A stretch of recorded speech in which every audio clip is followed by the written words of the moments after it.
আর বন্ধু ফোন দিয়ে আমাকে বলে একটু দেখাও, এই সেই কবে যাবি, নানান ধরনের কথা বলে। এরকম বলতে বলতে আমারও তো মন মানসিকতাটা দেখেন নষ্ট হয়ে গেল, তার প্রতি বেসে গেল। তখন আমার যে হাজবেন্ড আছে, আমার এই কথা মনেই নেই। আমার অনেক ভালো লাগছে তার সাথে কথা বললাম, বাস এটাই। তো একদিন আমার হাজবেন্ড হঠাৎ করে ফোন দিয়ে বলতেছে যে আমি বাড়িতে আসবো, কিন্তু বাড়িতে আসবো ঠিক আছে, কোন দিন আসবো এটা বলছে না। হ্যাঁ, বন্ধুর সাথে বলছে ঠিকই। তো আমি আমি তো আর এটা জানি না যে হ্যাঁ যে বন্ধু। তুই হঠাৎ করে একদিন আমাকে দেখা করতে বলছে। হ্যাঁ বন্ধু, আমি দেখা করতে গেছি। তারপর হ্যাঁ সাথে এক রুমে থাকলাম। রুম ডেট করার পরে বন্ধুর সাথে হ্যাঁ হঠাৎ করে বের হয়ে এলো ওই জায়গা থেকে। বের হয়ে সেটা বলছে তুমি এইখানে কেন? আমি তো তুমি এইখানে কেন, তুমি তো বলছো আরো কিছুদিন পর আসবা, এখন এখানে? কয় তুমি যে বলো খালি আমার জন্য অপেক্ষা করতেছ, তুমি মানে ভালোভাবে চলতেছো, কারোর সাথে পরকীয়া লিপ্ত না, কারোর সাথে সম্পর্ক করো না, তুমি ভালো, এই সে তোমার অনেক ধৈর্য। তো এই কথা যে বলো তুমি সারাক্ষণ, যে তোমার প্রতি আমি বিশ্বাস করে সবকিছু করে দেখলাম যে তুমি আসলে সঠিক কিনা।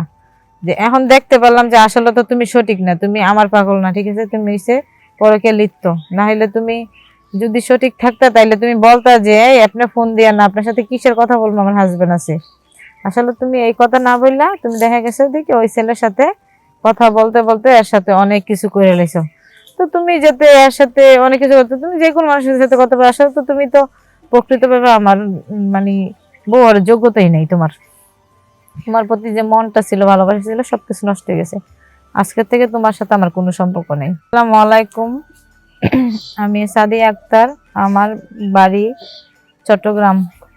তো আপনাদের মাঝে উপস্থিত কিছু কথা বলার জন্য, যেটা আমার জীবন কাহিনী। দয়া করে একটু মনোযোগ সহকারে শুনবেন।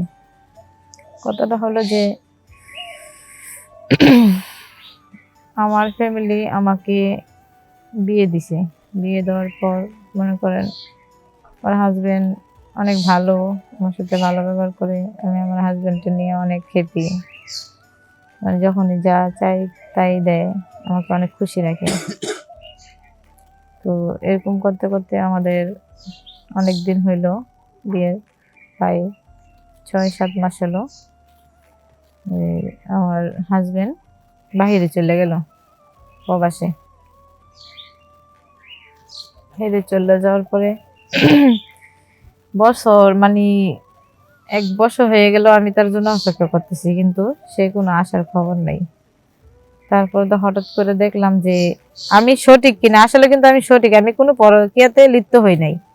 কিন্তু আমার হাজবেন্ড আমাকে পরীক্ষা করার জন্য কি করলো, হ্যাঁ এক বন্ধুকে নাম্বার দিয়ে দিল। এটা কিন্তু হ্যাঁ বাহিরে যাওয়ার ১ বছর পর, মানে যখন হ্যাঁ আসার সময় হইলো, বাড়িতে আসার যখন সময় হইলো, তখন হ্যাঁ মানে আমার জাস্টিফাই করলো যে আমি সঠিক কিনা, মানে আমি কোনো পরকীয়াতে জড়িত আছি কিনা।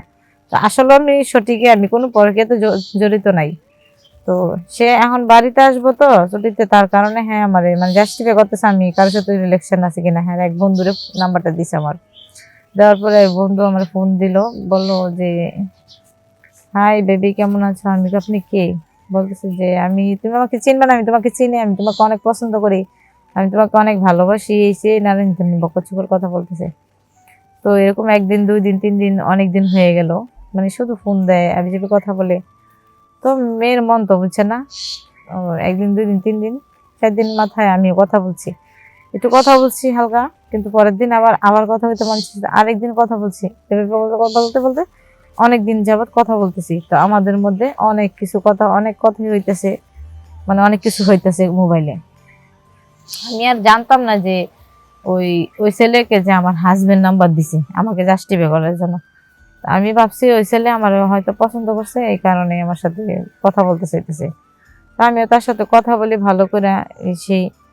তো একদিন হঠাৎ করে মানে ওই ছেলে বলতেছে যে তুমি আমার সাথে দেখা করবে। না, যে আমি এখন দেখা করতে পারতাম না, মানে আমার হাজবেন্ড বাড়িতে এখন দেখা করতে পারবো না আমি। তো দেখো না, একটু দেখা করো, ভালো লাগবে। তো এরকম বলতে বলতে আমি বলছি ঠিক আছে, এখন আমি পারবো না, যদি দেখা করি কিছুদিন পর। এরকম বলতে বলতে হ্যাঁ আসার সময় হয়ে গেল। এইখান থেকে মানে এদিক দিয়ে হ্যাঁ বন্ধু ফোন দিয়ে আমাকে বলে একটু দেখাও, এই সেই কবে যাবি, নানান ধরনের কথা বলে। এরকম বলতে বলতে আমারও তো মন মানসিকতাটা দেখেন নষ্ট হয়ে গেল, তার প্রতি বেসে গেল। তখন আমার যে হাজবেন্ড আছে, আমার এই কথা মনেই নেই, আমার অনেক ভালো লাগছে তার সাথে কথা বললাম, বাস এটাই। তো একদিন আমার হাজবেন্ড হঠাৎ করে ফোন দিয়ে বলতেছে যে আমি বাড়িতে আসবো, কিন্তু বাড়িতে আসবো ঠিক আছে, কোন দিন আসবো এটা বলছে না। হ্যাঁ, বন্ধুর সাথে বলছে ঠিকই, তো আমি আমি তো আর এটা জানি না যে হ্যাঁ যে বন্ধু। তুই হঠাৎ করে একদিন আমাকে দেখা করতে বলছে, হ্যাঁ বন্ধু আমি দেখা করতে গেছি। তারপর হ্যাঁ সাথে এক রুমে থাকলাম, রুম ডেট করার পরে বন্ধুর সাথে হ্যাঁ হঠাৎ করে বের হয়ে এলো আর জায়গা থেকে। বের হয়ে সেটা বলছে তুমি এইখানে কেন? আমি তো তুমি এইখানে কেন, তুমি তো বলছো আরো কিছুদিন পর আসবা, এখন এখানে? কয় তুমি যে বলো খালি আমার জন্য অপেক্ষা করতেছ, তুমি মানে ভালোভাবে চলতেছো, কারোর সাথে পরকীয়া লিপ্ত না, কারোর সাথে সম্পর্ক করো না, তুমি ভালো, এই সে তোমার অনেক ধৈর্য। তো এই কথা যে বলো তুমি সারাক্ষণ, যে তোমার প্রতি আমি বিশ্বাস করে সবকিছু করে দেখলাম যে তুমি আসলে সঠিক কিনা, যে এখন দেখতে পারলাম যে আসলে তো তুমি সঠিক না, তুমি আমার পাগল না, ঠিক আছে, তুমি সে পরকীয়া লিপ্ত। না হলে তুমি যদি সঠিক থাকতা তাইলে তুমি বলতা যে এই আপনি ফোন দিয়া না, আপনার সাথে কিসের কথা বলবো, আমার হাজবেন্ড আছে। আসলে তুমি এই কথা না বললা, তুমি দেখা গেছে দেখি ওই ছেলের সাথে কথা বলতে বলতে এর সাথে অনেক কিছু করে লেছো। তো তুমি যাতে এর সাথে অনেক কিছু করতে, তুমি যে কোনো মানুষের সাথে কথা বলে, আসলে তো তুমি তো প্রকৃতভাবে আমার মানে বউর যোগ্যতাই নেই তোমার। তোমার প্রতি যে মনটা ছিল, ভালোবাসা ছিল, সবকিছু নষ্ট হয়ে গেছে। আজকের থেকে তোমার সাথে আমার কোনো সম্পর্ক নেই।